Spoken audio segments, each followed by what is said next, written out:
안녕하세요. 2021년도 새해 농업인 실용교육 채소 교육을 맡게 된 여수시 농업기술센터 농촌지도사 장미진입니다. 반갑습니다.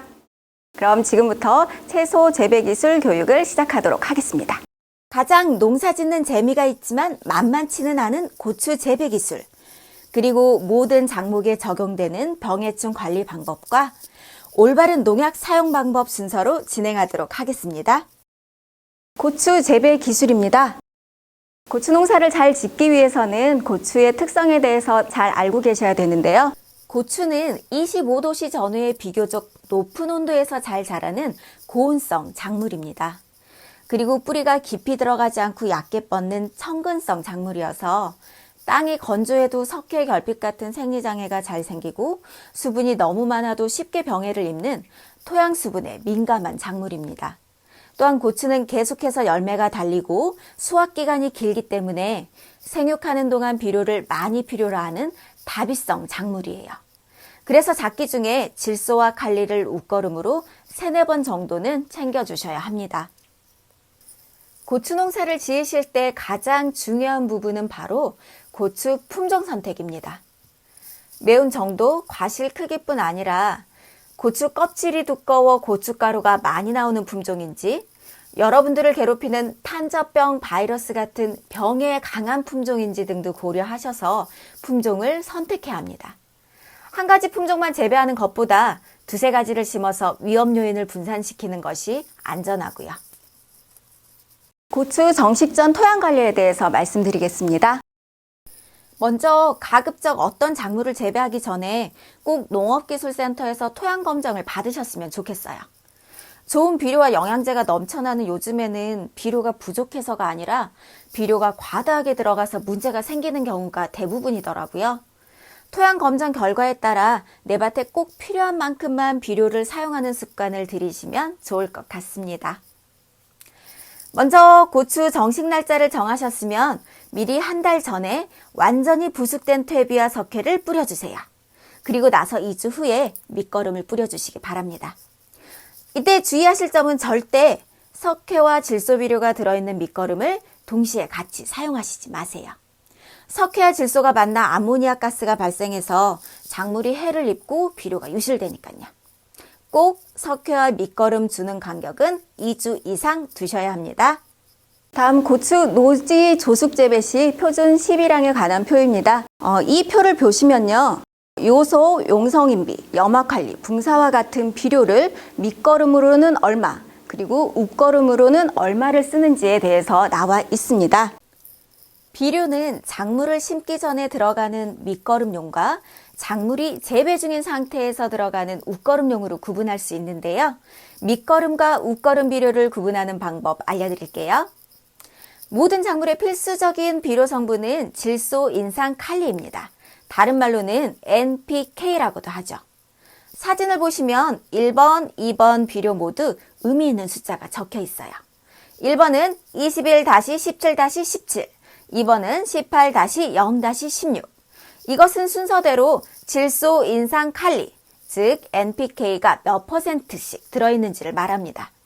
다시 말하면 1번 비료는 20kg 비료 한 포대에 질소가 21, 인산이 17, 칼리가 17% 들어있다는 뜻이고요. 2번 비료는 질소는 18, 인산은 0으로 없고 칼리는 16% 들어있다는 뜻이에요. 그런데 인산 같은 경우는 웃거름의 효과가 별로 없어서 전량을 밑거름으로 사용하고 웃거름으로 사용하지 않죠. 자, 그럼 이제 뭐가 밑거름용이고 뭐가 웃거름용인지 구분하실 수 있으시겠죠? 정답은 1번 밑거름용, 2번 웃거름용입니다. 이번엔 다른 비료들 사진 보여드릴게요. 첫 번째 요소는 질소 비료고요. 두 번째 용과리는 인산 비료, 세 번째 염화칼리는 칼리 비료입니다. 이 비료는 상표명 아래에 12-7-6 더하기 2 더하기 0.2라고 되어 있는데요. 이것은 12, 7, 6%의 비율로 질소, 인산, 칼리가 들어있고 여기에다가 고추 재배에 중요한 또 다른 비료 성분인 고토, 다른 말로는 마그네슘이라고 하는데요. 이 고토 비료가 2%, 붕소 비료가 0.2% 더 들어가 있는 고추 전용 복합 비료가 되겠습니다. 본인의 토양에 맞게 그리고 토양 검정한 결과에 따라서 이 질소 인산 칼리를 토양 처방서에 맞춰서 그 적정량만큼만 살포해 주시면 되겠습니다. 다음은 고추 심는 방법 알려드릴게요. 먼저 우리 지역에 알맞은 노지고추 정식 시기는 4월 하순에서 5월 상순입니다. 간혹 올해 날씨가 따뜻하니까 4월 초부터 정식하면 안 되겠냐고 묻는 분들이 계시는데요. 물론 이 시기에 낮 기온은 고추를 바로 심어도 될 만큼 따뜻할 수 있어요. 문제는 야간 기온이죠. 밤낮 온도 차이가 크게 나는 4월 초는 고추가 냉해를 입을 만큼 기온이 떨어질 가능성이 매우 큽니다. 비닐이나 일라이트 무직포로 터널 재배를 하지 않는 이상은 꼭 적기에 정식해 주시기를 부탁드릴게요. 아까 말씀드렸던 대로 고추 같은 경우는 수분에 굉장히 민감한 작물이기 때문에 너무 건조해서도 안 되고 또 너무 습해도 금방 병이 오기 때문에 고추 두둑을 만드실 때는 20cm 이상 가급적 높게 해서 습해를 받지 않도록 해주세요. 그리고 고추를 두 줄로 심게 되면 재배 후기에는 너무 무성해져서 햇볕은 잘 안 들고 바람도 안 통해서 병해충은 많아지고 농약을 치기도 어렵고 고추 수확하기도 불편하고 관리가 어려우니까 가급적 두 줄 재배보다는 한 줄 재배를 권합니다. 다음 고추 정식 방법입니다. 먼저 질 좋은 모종을 선택해 주셔야 하고요. 정식 전날에 모판에 미리 관수를 해주시면 심는 날 당일 플러그 모판에서 뿌리 손상 없이 쉽게 고추 모종을 뽑을 수 있어요. 이때 유용 팁 하나 알려드리자면 농업기술센터에서 여수 시민에게 무료로 드리는 유용 미생물 희석액을 관수해 주신다면 고추 정식 후 뿌리 활착에 더 도움이 되니 꼭 활용하시기 바랍니다. 그리고 바람이 없고 맑은 날 오전에 정식을 하시는 게 좋으시고요. 그 이유는 오전에 심으면 낮 동안에 온도가 올라가기 때문에 땅속 온도가 좀 더 확보가 돼서 훨씬 더 활착에 더 도움이 되고요. 오후에 심으면 아무래도 온도가 계속 떨어지기 때문에 조금 더 몸살을 앓을 수가 있기 때문이에요. 올바른 정식 깊이는 몇 번일까요? 1번, 모판에 심겨져 있는 깊이보다 더 깊게. 2번, 모판에 심겨져 있던 깊이만큼만. 3번, 모판에 심겨져 있던 것보다 얕게. 정답은 2번, 모판에 심겨져 있는 깊이만큼만 심습니다. 너무 얕게 심으면 건조해를 입을 수 있고요. 너무 깊게 심으면 활착이 더 더뎌집니다. 다음은 고추 웃거름 주기입니다. 고추는 다비성 작물이라고 그랬잖아요. 굉장히 비료를 많이 필요하는 작물입니다. 정식하고 나서는 한 달 간격으로 3번에서 5번 정도 질소와 칼리 비료를 챙겨주셔야 고추를 후기까지 많이 딸 수 있어요. 요소와 염화칼리를 주시거나 NK 복비를 주시면 되는데요. 웃거름을 주실 때는 비료가 직접 작물 뿌리에 닿지 않도록 주의해 주셔야 해요. 1차 웃거름 주는 시기는 정식하고 한 달 후입니다. 이때는 뿌리가 그리 많이 뻗지 않은 상태니까 고추 포기와 포기 사이에 구멍을 뚫고 비료를 넣어주시면 되고요.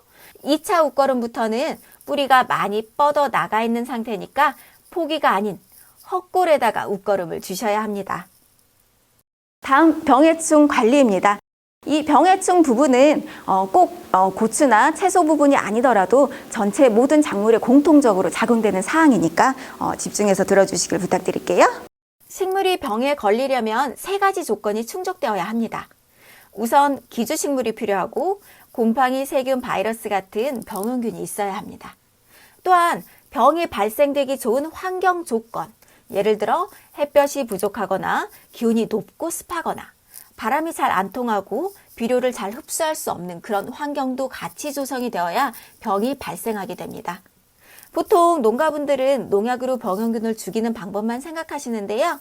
병이 안 생기게 하려면 농약 치는 것뿐 아니라 병이 잘 안 생기는 저항성 품종을 선택하거나 아니면은 병이 발생하지 않는 환경을 만들어준다면 이 역시 마찬가지로 병 발생을 없앨 수가 있어요. 그래서 요즘에는 병해충 종합관리라고 해서 작물 재배 전, 중, 후, 재배 전 기간 동안 병해충을 관리하도록 저희가 지도하고 있어요. 작물 재배 전에는 병이나 바이러스 저항성 품종을 구입하시고 꼭 종자를 소독해 주세요. 작물은 절대 밀식하지 말고 햇볕은 잘 들고 통풍이 잘 되도록 관리해 주시고요. 수시로 식물체 잎, 줄기, 과실 등을 살펴보고 병해충 밀도가 높아지기 전인 발생 초기에 방제를 해주셔야 합니다. 또한 재배가 끝난 후에도 심었던 작물을 그대로 밭에 방치해 준다면 이것이 다시 이듬해 병해충 1차 전염원이 되니까요. 재배가 끝나면 미루시지 마시고 좀 귀찮고 번거로우시더라도 그 식물체를 다 제거해주고 깨끗하게 좀 청결하게 유지해 주시길 부탁드릴게요. 다음은 병해충 밀도 줄이기 방법 알려드리겠습니다. 작물을 재배하는 동안 병해충을 적게 발생하게 하려면 일단 밀도가 낮은 상태에서 출발해야 유리하겠죠? 그러려면 연작을 하면 안 됩니다. 동일한 작물을 연속해서 재배하면 안 되는데 이때의 동일한 작물이라 함은 같은 과에 속한 것은 모두 동일한 작물로 보셔야 해요. 가지, 토마토, 고추, 감자는 모두 가지과에 속하고요. 고추 풋마른병이 심해서 다음번에 감자를 심으셨다면 풋마른병이 잘 걸리는 같은 가지과 작물을 연작한 거니까 돌려짓기 효과를 볼 수가 없어요. 그리고 양파, 파, 부추는 모두 백합과에 들어가고 이들 백합과 작물은 흑색 썩은 균핵병이나 뿌리응애 등이 잘 발생하는데요. 마늘에 많이 있는 병해충이나 양파에 많이 있는 병해충이나 서로 비슷하거든요. 그렇기 때문에 마늘 심고 양파 심는 거는 병해충 밀도를 높이는 거지 절대 줄일 수가 없습니다. 다음은 병해충 밀도를 줄이는 두 번째 방법, 종자 또는 종구 소독하기입니다. 여러분은 지금 씨마늘을 소독하는 사진을 보고 계신데요.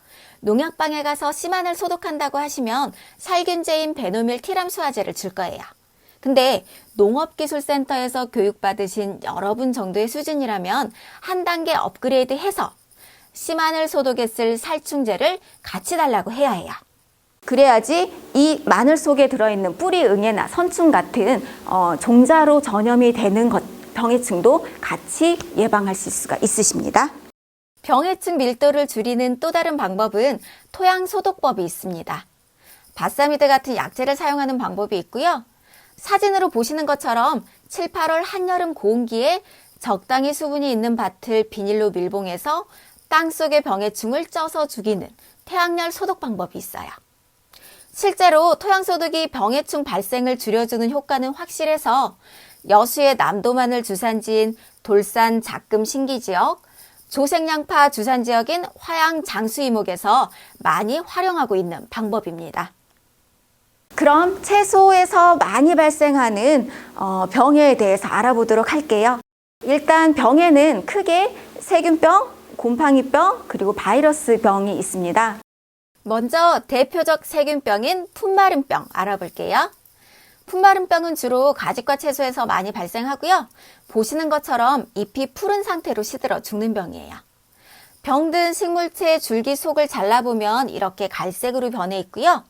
투명한 용기에 물을 넣고 줄기를 담궈 보면 이렇게 우유처럼 하얀 세균이 흘러나오는 것을 볼 수가 있어요. 어떤 병에 감염이 되었던 간에 내가 병든 식물체를 갖다 발견했다 그러면 그 즉시 주저하지 말고 뽑아서 버리시는 게 병해충 밀도를 줄이고 다른 건전한 작물체에 번지지 않도록 하는 방법이에요.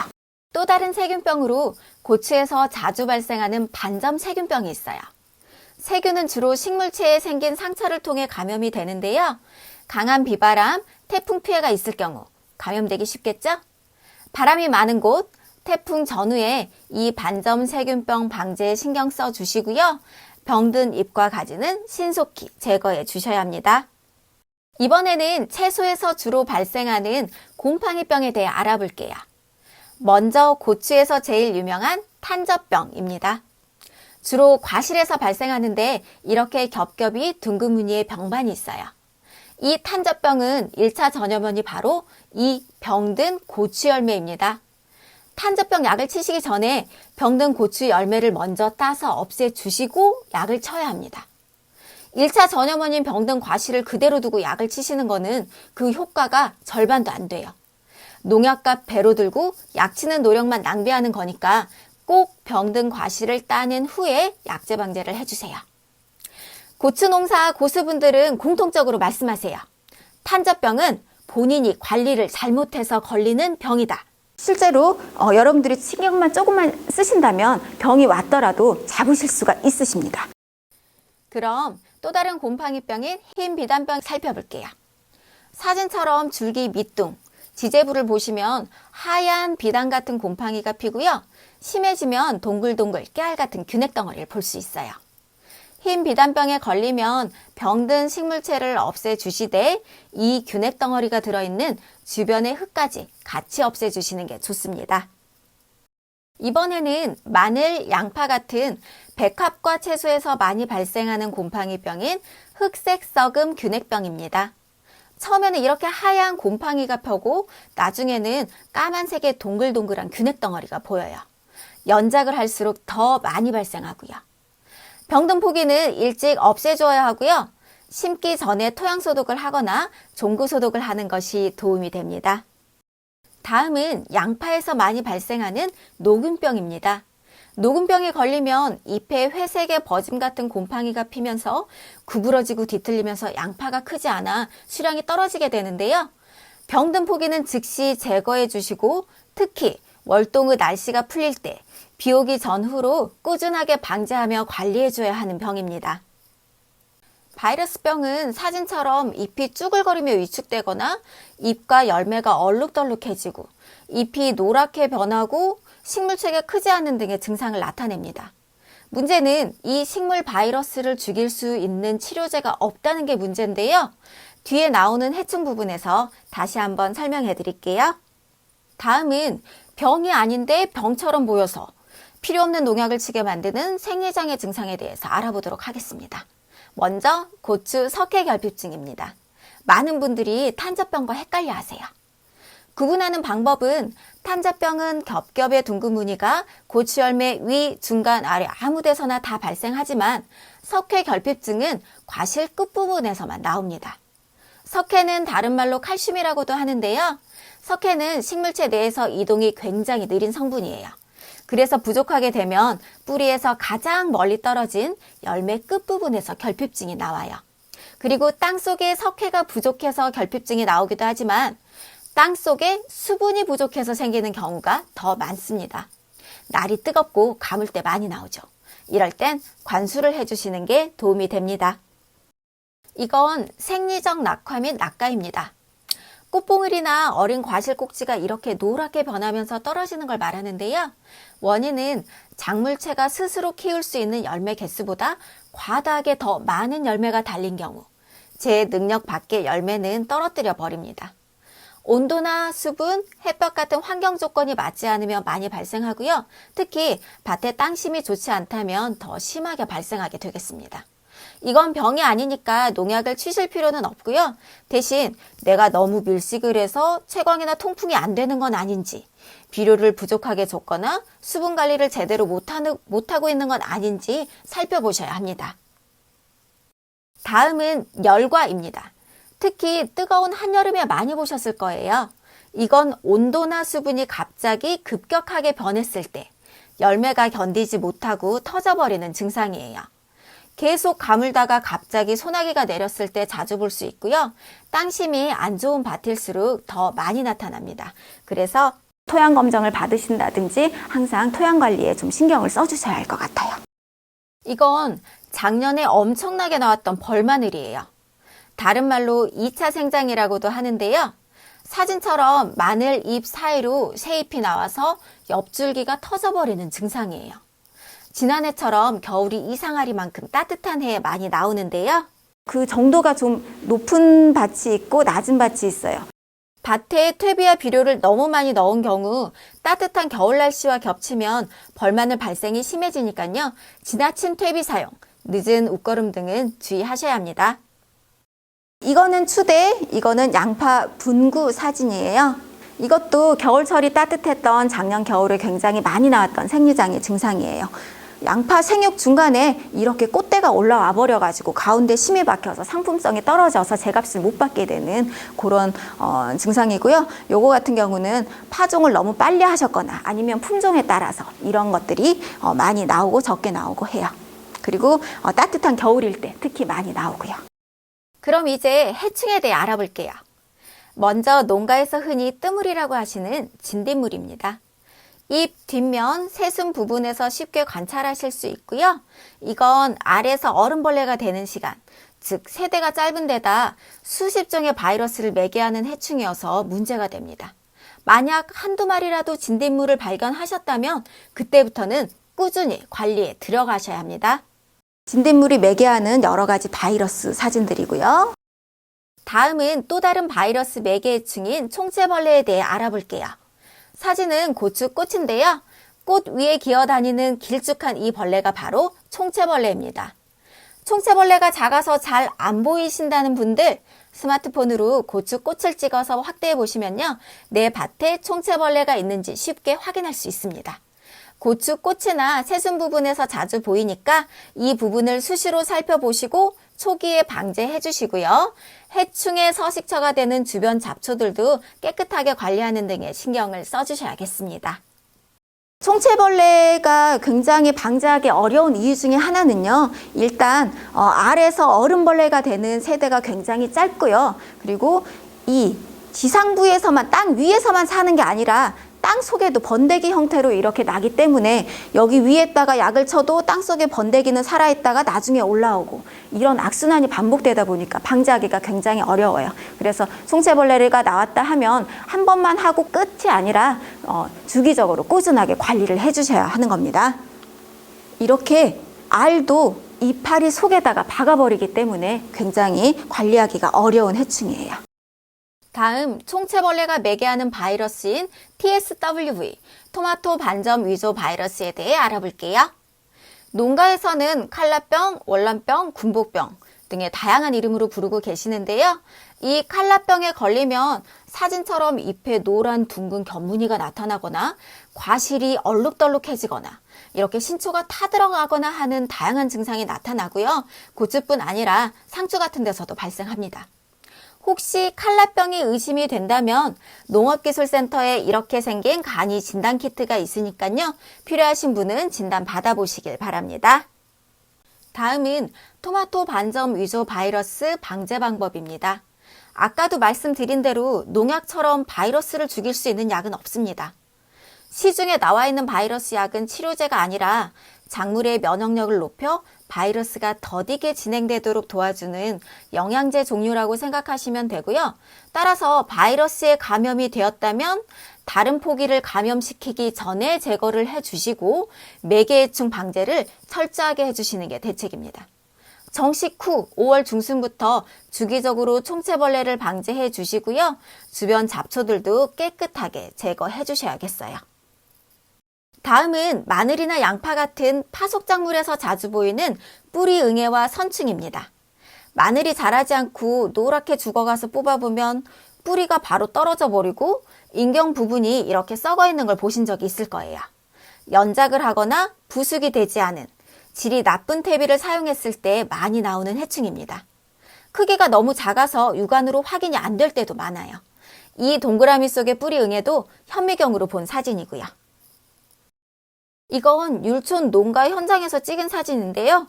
마늘이 군데군데 노랗게 말라 죽어서 뽑아봤더니 이렇게 뿌리 하나 없이 뽑혀져 나왔어요. 그 마늘을 현미경으로 보니 이런 모습이었어요. 이렇게 길쭉하면서 투명한 지렁이같이 꿈틀거리고 있는 게 선충이고요. 이렇게 기어다니고 있는 하얗고 동글동글한 것들이 뿌리응애예요. 이쪽에 구더기같이 생긴 게 고자리파리고요. 얘네들 모두 다 계속해서 연작하고 부숙되지 않은 미숙퇴비를 사용했을 때 많이 나타납니다. 눈에 보이지는 않아도 이렇게 많이 붙어서 마늘을 갉아먹고 있으니 제대로 클 수가 없겠죠?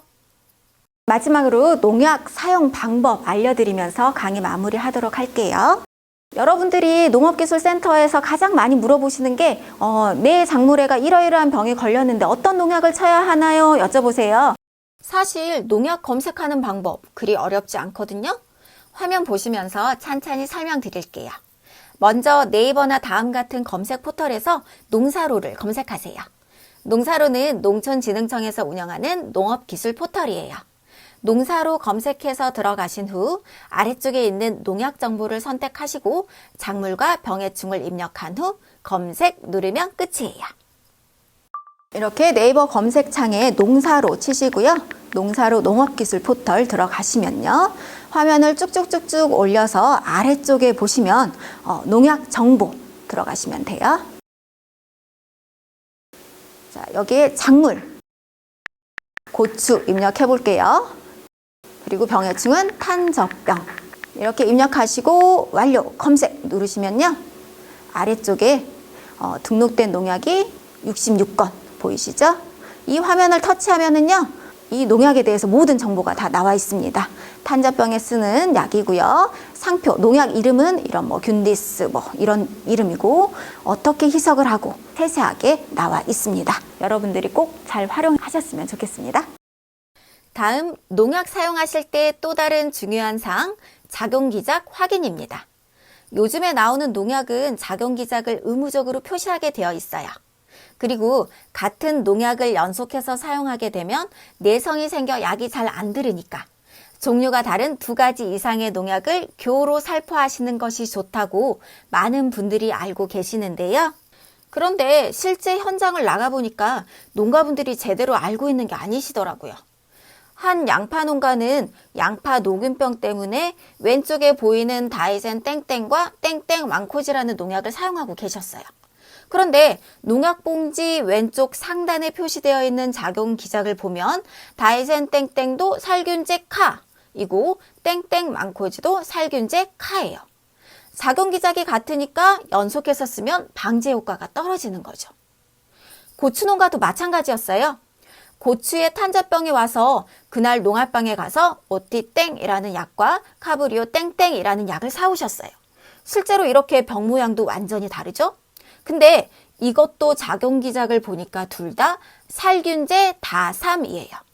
작용기작이 똑같아서 연속해서 쓰면 안 돼요. 여러분들은 농업기술센터에서 교육받으신 클래스가 다른 분들이니까 농약 왼쪽 상단에 표시되어 있는 작용기작을 꼭 확인하고 구입하시길 바랍니다. 이상 농업기술센터 농촌지도사 장미진이었습니다. 감사합니다.